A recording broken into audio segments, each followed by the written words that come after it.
All right, guys. So I'm going to do a couple of dynamics questions for you. The first one that I'm doing, these are all going to be questions by topic, okay?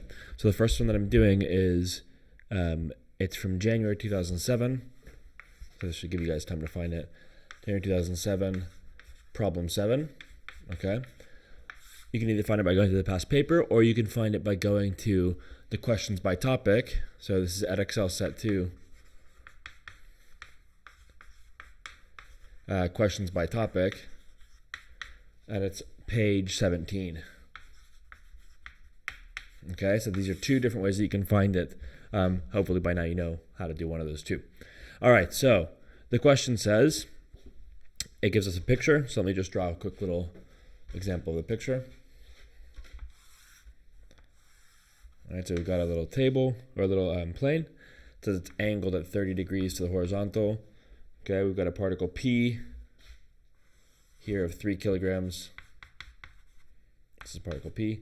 We've got a particle Q over here. That's 2 kilograms.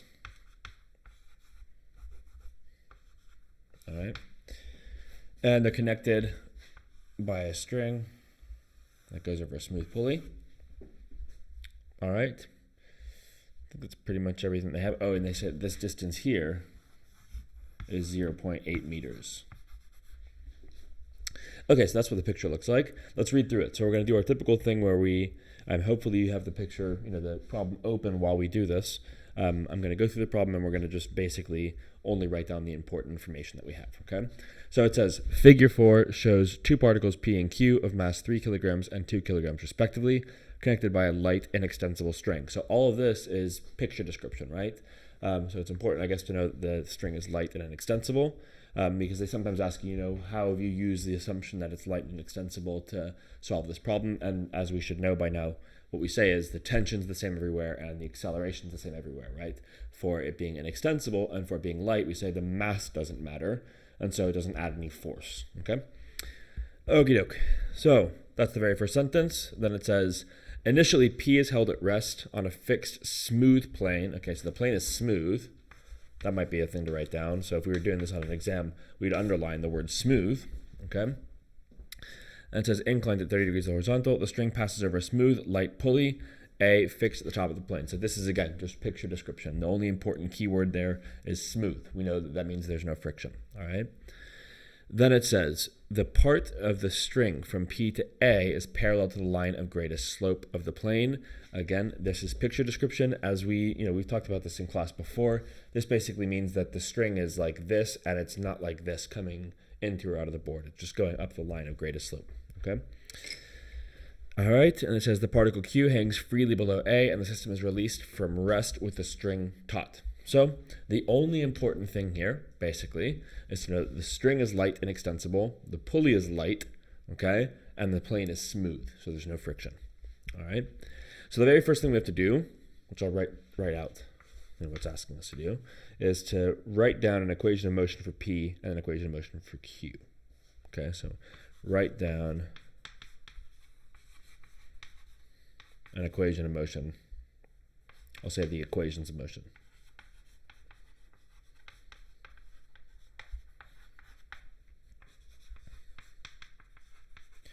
Okie doke. So we've got to remember here that whenever they ask us to do equations of motion, what this means is to do force equations, right? So you guys might think, and you'd be right to think this, that equations of motion means, oh, it's a Suvat equation, but that's actually not what they mean here. They mean force equation, okay? So we should know this by now, but just in case there's a couple of doubts, that's what they mean, okay? So let's do the one for P first. Hopefully I'm not in the way of the video right here. Let's do it for P.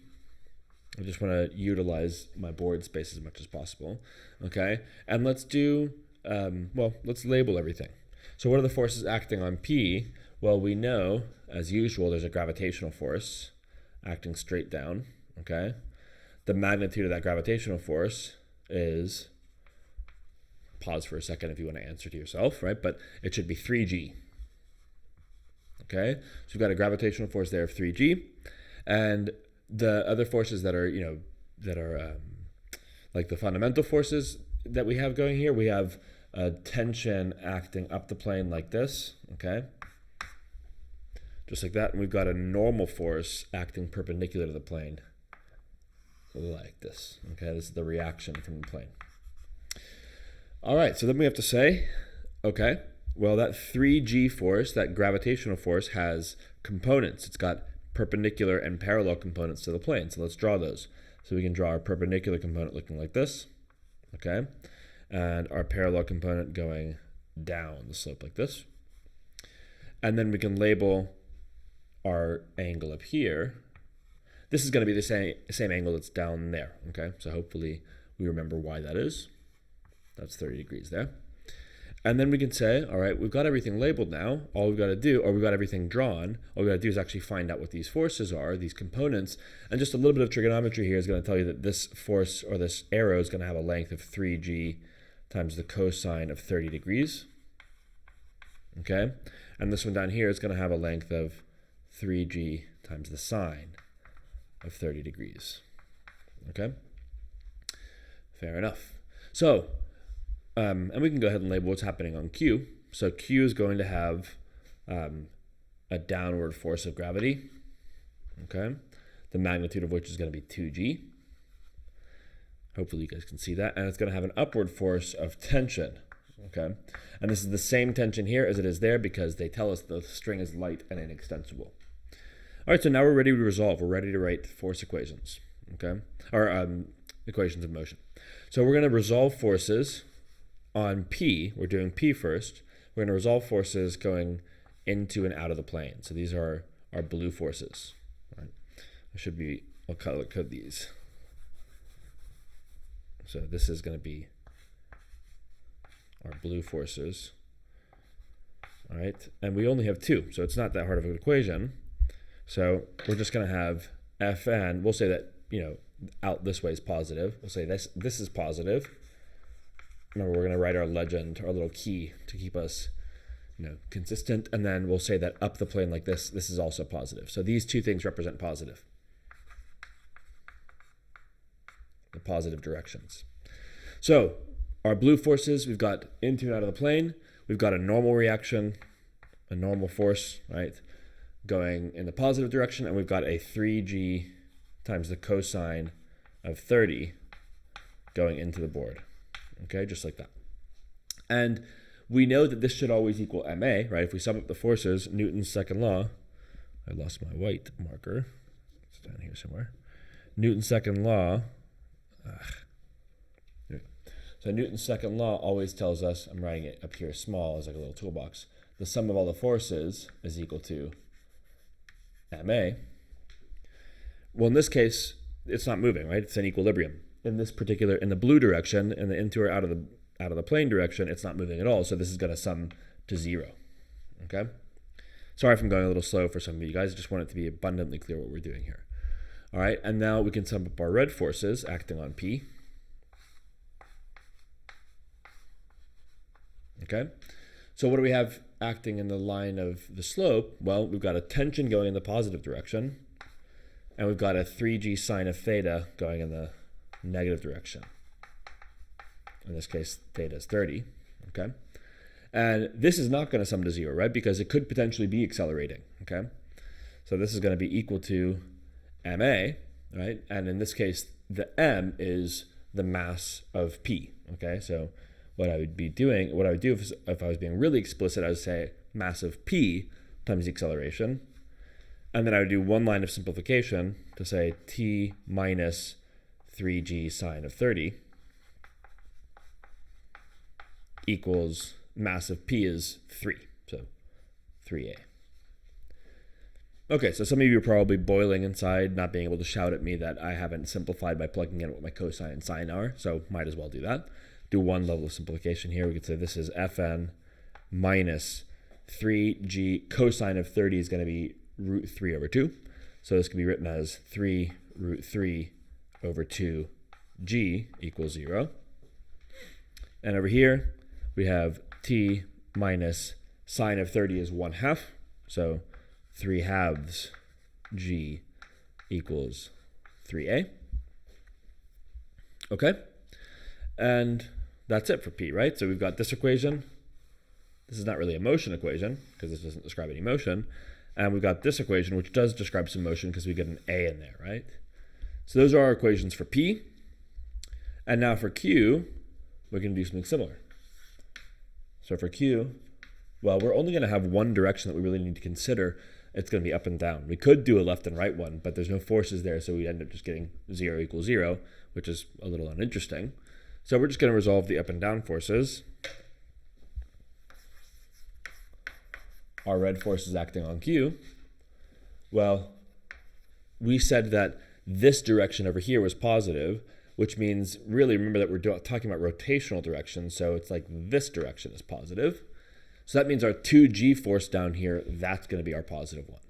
So we're going to get 2G minus tension equals mass of Q, right? So mass of Q times A.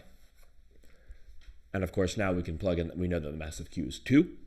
So we're going to get 2G minus T equals 2A, just like that. All right, that's all we can do. So this is our motion equation for Q. All right. Hopefully that makes sense. Let's move on. So part B says, hence, show. So let me write this down. It says, B says, hence, show that the acceleration of Q, but really it's actually the acceleration. Show that the acceleration of Q is 0.98 meters per second squared. Okie doke. So this is basically just saying solve for A. All right, so we've got an equation over here. I'll switch back to red since the equations were written in red. We've got an equation here. We'll call that equation 1. And we've got an equation 2 here, okay, that both have T and A in them, and we want to find what A is, okay? So again, I invite you guys to stop for a second, stop the video, and do whatever method you want to do to figure out what A is, okay? I'm always going to go with my elimination method because I like that the best. So what I'm going to do to solve these is I'm going to take the equation 1 and I'm going to add it to equation 2, all right? I'll try and separate it a little bit so that you guys can actually see the steps here. So it's equation 1 plus equation 2. Actually, no, I don't like that. So equation 1 on the left-hand side is going to be T minus 3/2 G. Okay, I'll leave a little space for the left-hand side of equation 2. And on the right-hand side is going to be 3A. On equation 2, I'm going to get 2G minus T. So we'll say plus 2G minus T for the left-hand side. And on the right-hand side, we're going to get a plus 2A. All right, so hopefully you guys can see how I did that. This is equation 1. This and this make equation 1. This and this make equation 2. All right, so the reason that I do this, the reason I like this method is because the T's automatically cancel each other out, just like that. And we get 2G minus 3/2 G, which hopefully isn't too hard for you guys to see, is just 1/2 G. Okay? And over here, we combine 3A with 2A, gives us a 5A.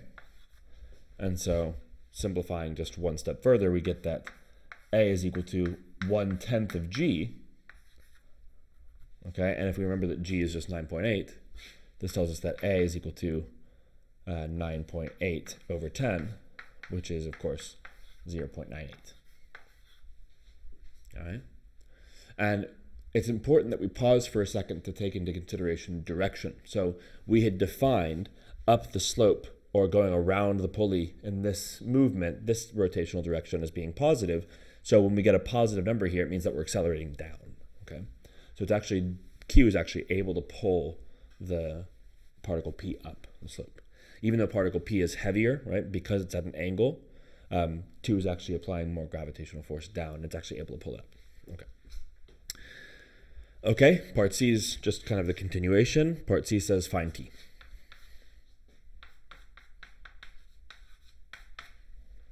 So this just means taking our acceleration, plug it into any of our two equations, either one of our two equations to find T. I personally think this one's probably the easier one to do.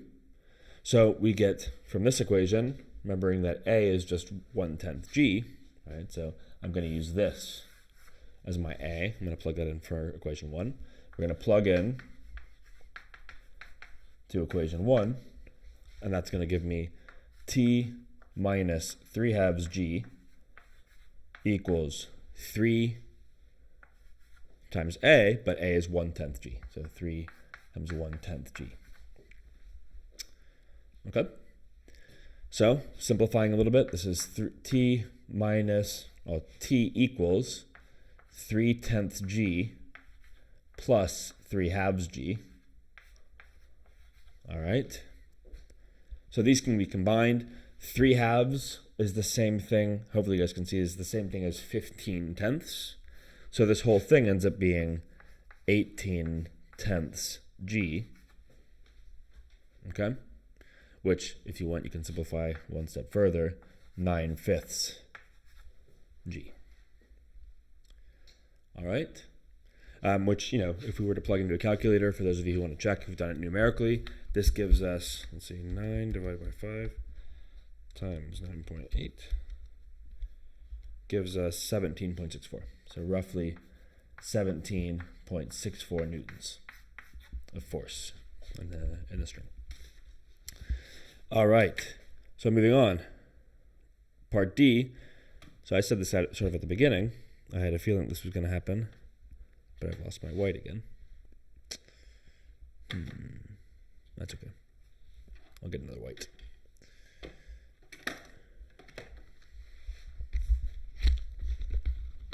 So part D asks us to state where in our calculations we use the information about the string being inextensible. So string inextensible. Why is the string inextensible?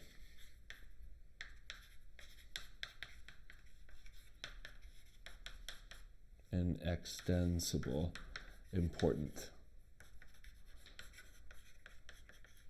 And our answer here, our answer is just going to be, well, the tension's the same everywhere. And the acceleration's the same everywhere.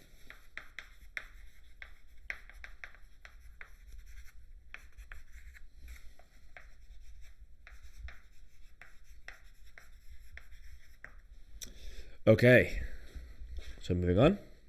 We still got quite a bit left in this problem. It's a big one. Oh, there's my marker, white chalk. So, part D, or E, excuse me, we have more information, okay? So, it says, on release, Q is a height of 0.8 meters above the ground. So that's actually in our picture, we can see that. So it's 0.8 meters above the ground. And it says, when Q reaches the ground, it is brought to rest immediately by the impact of the ground and does not rebound, okay? So it's hitting the ground. Oops. The cord got cut. So Q hits the ground and doesn't rebound.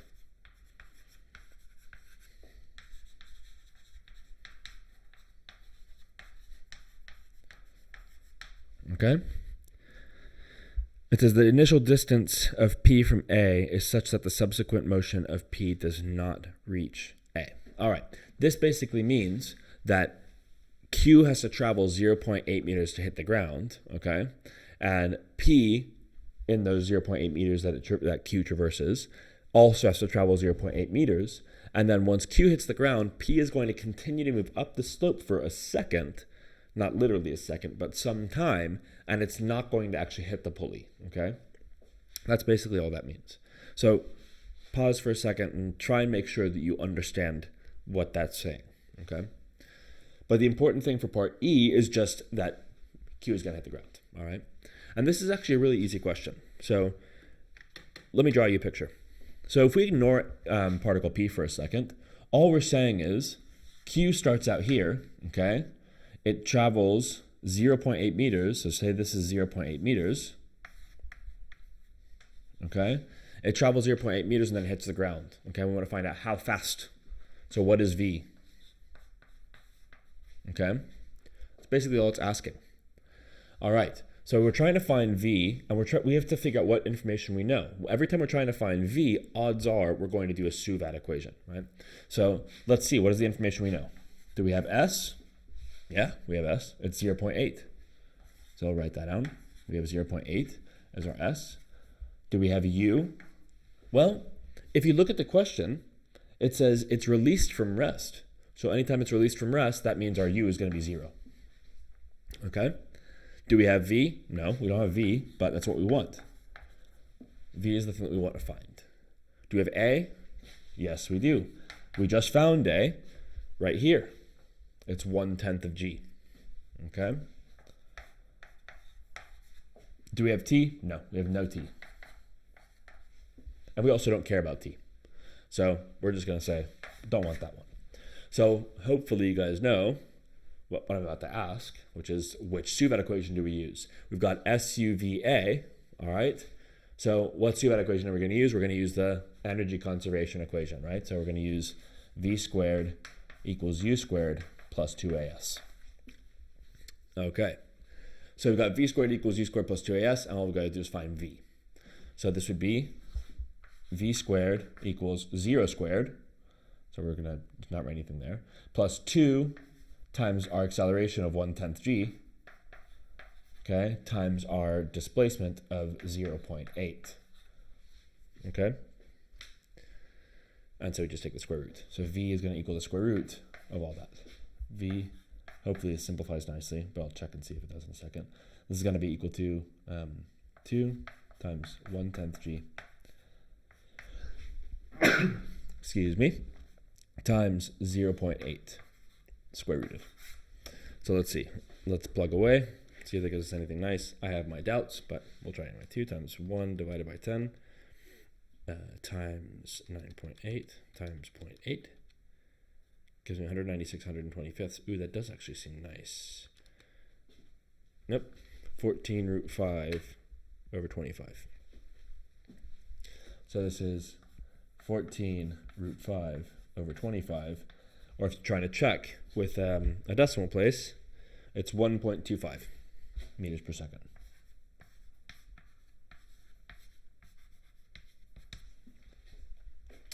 All right, so I don't think I'm going to be able to fit part F in here, but I'll try. And if I run out of room, then I'll come over here. All right. So for part F, actually, you know what? I think hopefully this isn't a problem, but I think what I'm going to do is I'm just going to go ahead and start F over here to ensure that I have room.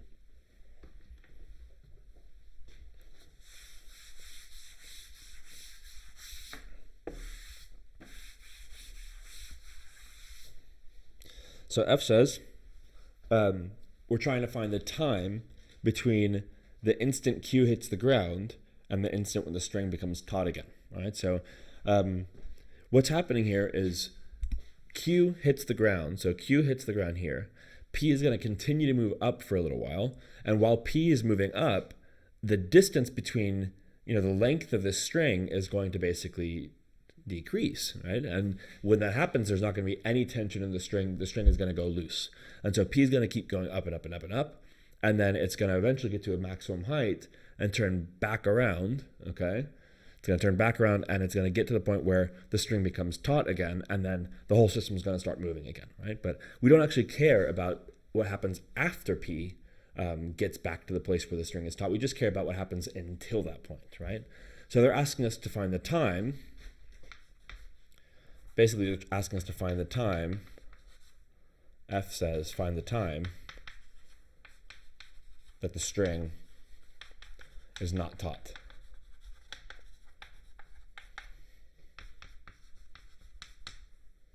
Okay? All right, so basically, we've got to figure out how long it takes for P to go from the point where Q hits the ground up to its maximum point and back around again. All right, so we've got a slightly new situation. Now we've got a situation where P is on this slope. I'm going to draw a slightly smaller picture so I can fit some more information in here. P is on a smaller slope, all right, or on the same slope. There's no tension anymore. Okay, there's no tension acting on P. This is P. and it's got an initial velocity. So our u is going to be what? So ask yourself, pause for a second, try and think, what is our u going to be here? What is our initial velocity of p going to be?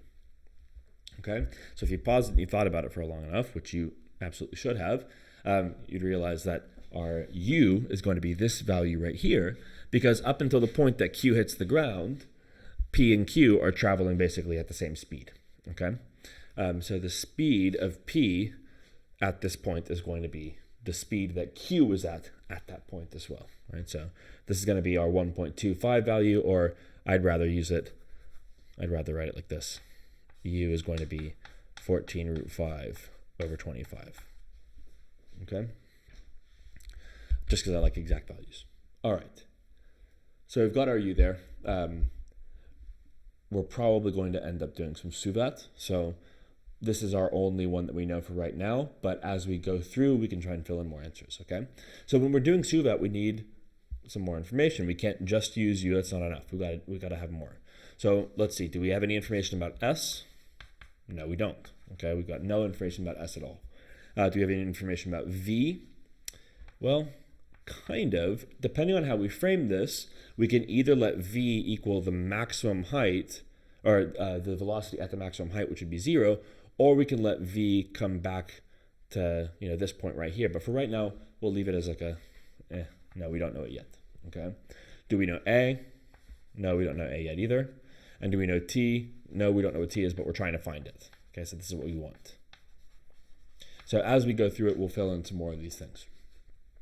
So one thing that's really important to notice is that because Q is at the ground and it's not rebounding, okay, there's no tension anymore, right? So the string has gone slack. We're assuming that it's light, so it's not contributing anything to gravity. It's gone slack and there's no tension. So that means we have a new acceleration, because if you remember, this acceleration right here depended on T being part of the equation, all right? So we've got to have a new equation of motion. So let's see, what's happening to P now? Well, there's still the blue forces. Those blue forces haven't changed, but this force goes away and we only have one red force left, okay? So we're going to have a new equation of motion for P. Let's resolve the forces going up and down the plane like this. All we have left is a minus 3g sine of 30. And we still know that that's going to be equal to the mass of P times acceleration, okay? This new acceleration. And of course, we know that the mass of P is equal to 3. So we'll put 3 in here. All right, so there we have it. That's our acceleration. Well, that's how we find our acceleration. Now we can cancel off that 3 with this 3, and we get minus g sine of 30 is equal to A. And of course, if we use a calculator, we can see that this tells us that A is going to be equal to minus g over 2. So that's our acceleration. Okay, so we can fill more in. We can say A is equal to minus g over 2. All right, so fair enough. So we've got U, A, and T. We don't have S or V, but if you think about it, the P is going to continue to go up, right? It's going to travel up some distance like this, and then it's going to come back around. And exactly when it gets back to where it started off, that's going to be when the string gets taut again, okay? So the string is going to be loose, loose, loose, loose, loose. It's going to come back around, and it's going to go back to where it started, and that's when the string is going to be tight again or taut again. So what would that mean? Well, if we're starting off at one point, going up and coming back to the same point, our overall displacement is going to be 0, okay? So we actually do have an S, right? So we've got an S, U, an A, and a T. What equation are we going to use? We're going to use our position update, right? S is equal to UT plus 1/2 AT squared, with S being set to 0, okay? So we'll say, let's plug in all of our information. This is going to be 14 root 5 over 25, okay, times T, minus 1/2 times G over 2 times T squared, all right? And we can simplify this a little bit. So this is all equal to 0, right? Because we're saying S is going to be equal to 0. So this tells us, we can actually factorize this even further, but we'll simplify it first. So 14 root 5 over 125 t minus g over 4 t squared equals 0. So now we can factorize and say this is t times g over 4t. Oops, nope, that's not right. 14 root 5 over 125 minus g over 4t, okay, equals 0. So now we have two options. Either t equals 0, which we obviously know that's the case because the displacement is going to be 0 when t is equal to 0. We haven't moved any distance away from our starting point at our starting point. And then the other option is that this thing here equals 0, which hopefully it's okay with you guys if I write that over here for the sake of utilizing space. So 14 root 5 over 125 minus g over 4 equals 0 times t equals 0, sorry. And all we've got to do is make t the subject. Well, let's add g over 4t to both sides. So 14 root 5 over 125 equals g over 4t.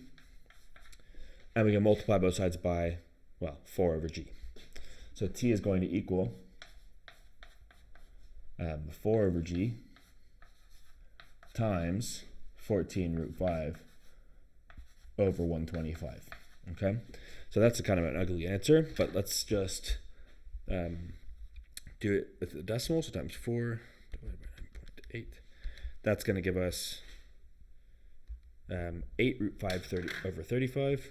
This is 8 root 5 over 35. Okay, or as a decimal, 0.51 seconds. Okay.